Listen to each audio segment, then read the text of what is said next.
Hello friends, તો આજે આપણે બનાવીશું મટર નિમોના. તો એના માટે મેં આ 1 વાટકી જેટલા વટાણા લઈ લીધા છે. અને વટાણાને આટલા થોડાક જ વટાણા, 1 મુઠ્ઠી જેટલા વટાણાને મેં કાઢી લીધા છે, ધોઈને કાઢી લીધા છે. અને બીજા વટાણાની મેં આ રીતે મિક્સચરમાં પેસ્ટ કરી નાખી છે. વટાણા અને ધાણાને મિક્સ કરીને પેસ્ટ કરી નાખી છે. 1 નાનું ટામેટુંને પણ આ રીતે ક્રશ કરી લીધું છે. અને 1 બટેકું લીધું છે, તેને આ રીતે સમારી લીધું છે. અને મસાલામાં આપણે લીલું મરચું, ગરમ મસાલો, મીઠું, ધાણા જીરું પાવડર અને હળદર લઈ લઈશું. તો આપણે આ એક કુકરમાં તેલ ગરમ કરવા મૂકી દીધું છે. તો એની અંદર આપણે આ જે વટાણા અને ધાણાને પીસીને રાખ્યા છે તેને નાખીને એની કચાશ દૂર થાય ત્યાં સુધી આપણે એને શેકી લઈશું. આનો વટાણાનો જે કલર છે ગ્રીન, તે જવો ના જોઈએ, તે રીતે આપણે એને શેકી લઈએ.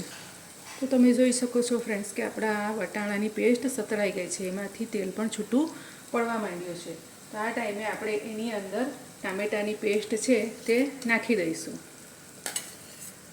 આની અંદર એનો જે ગ્રીન કલર છે તે આપણે જાળવી રાખવાનો છે. ટામેટા થાય ત્યાં સુધી આપણે એને થવા દઈશું. તમે જોઈ શકો છો કે આપણું ટામેટું પણ સતળાઈ ગયું છે. તો આ ટાઈમે આપણે એની અંદર આપણા મસાલા નાખી દઈશું.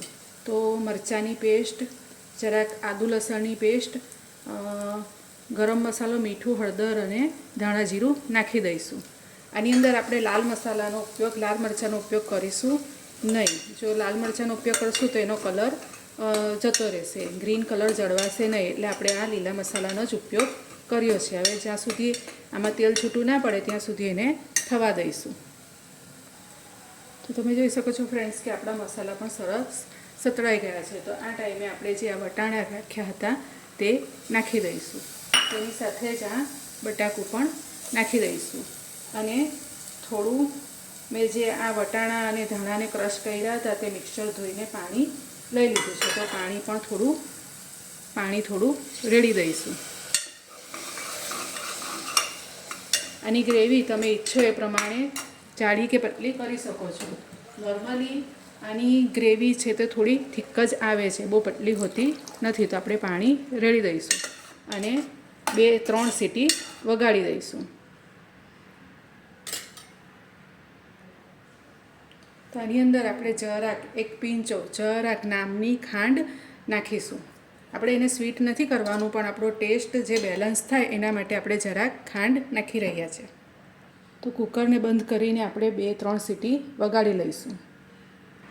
તો તમે જોઈ શકો છો ફ્રેન્ડ્સ કે આપણો મટર નિમોના રેડી છે. તો એને આપણે લીલા ધાણાથી ગાર્નિશ કરીશું. આ મટર નિમોના તમે કોઈ પણ રાઈસ છે, પરાઠા છે, રોટી છે, ભાખરી છે, એની સાથે તમે ખાઈ શકો છો. ખૂબ જ ટેસ્ટી લાગશે. આ શિયાળાની ઠંડીમાં ખાવાની મજે પડી જાય એ રીતનો આપણો મટર નિમોનિયા રેડી છે.